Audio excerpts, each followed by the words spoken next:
Hi there, it's Melanie Folks-Mayers from Eden Mayers HR Consulting. HR Consulting to keep you out of trouble and delivering your passion.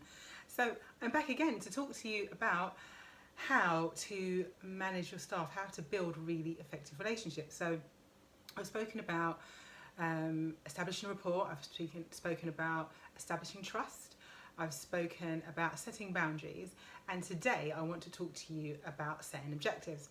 Now, if you've watched many of my YouTube videos, or you're on our Facebook group, you will know that I'm really keen on having really great objectives set.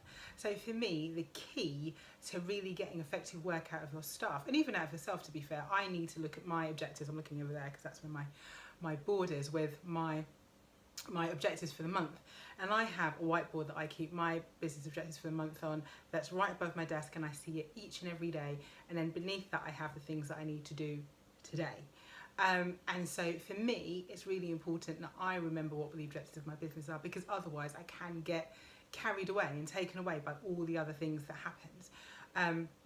So it's really helpful to keep that focus. So when it comes to your staff, it's even more vitally important, because obviously, you know, you're the manager, you're the boss, you kind of know what they are, and you'll stay late to get stuff done, you'll work late if you need to, you'll work all through the night. I know we've all been there.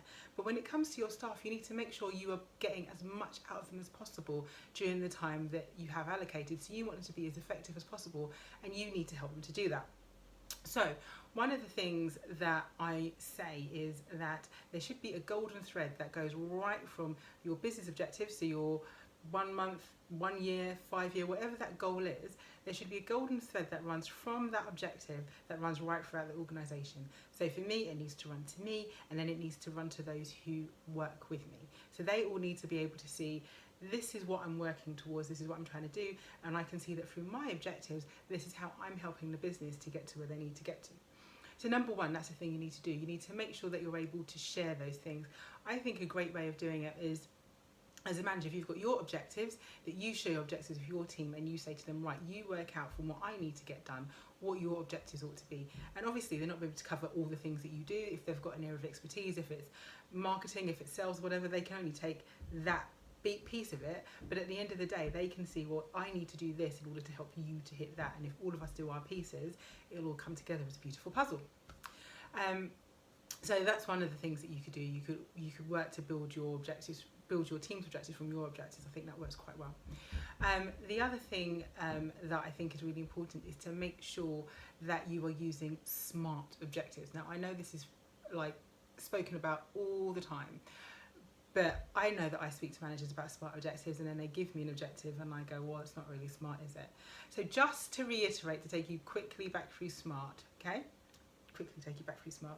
SMART means specific, measurable, achievable, realistic, and time-bound. That means that you need to be really specific. So not, I want you to increase sales month on month. It needs to be, I want the sales to increase by 10% month on month for the rest of the year.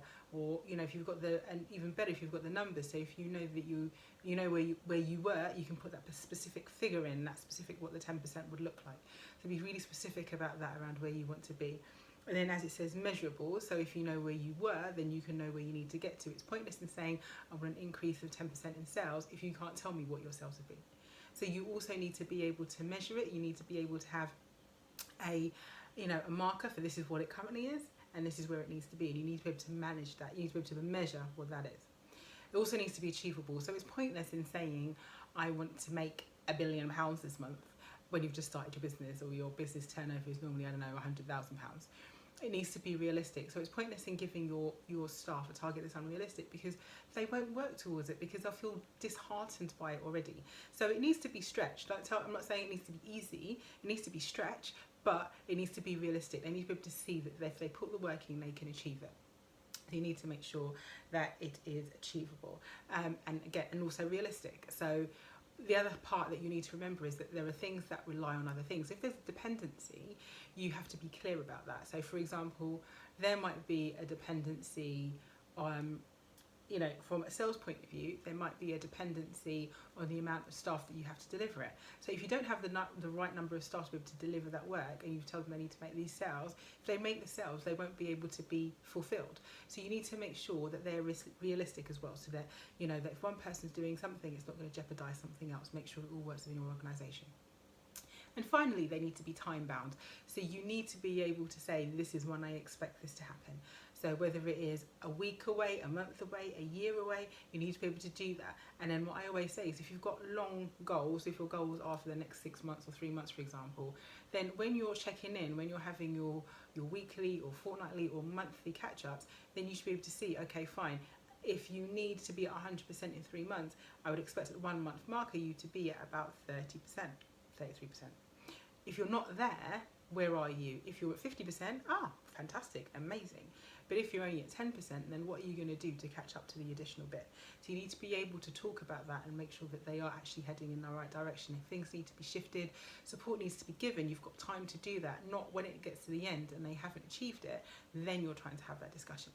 So it's really vitally important that you're very clear about your SMART objectives, make sure that everybody knows where they stand and how they ought to be achieved. So those would be the things that I would say to you around setting objectives. Make sure that they are SMART. Make sure that you can see where the objectives of your organisation fits through to the individual, and make sure that you're reviewing them often to make sure that everybody knows where they stand. And if things change, because obviously in business things change, that your objectives are changing accordingly. So I'll be back real soon to share some more tips with you. In the meantime, have a great day. Bye.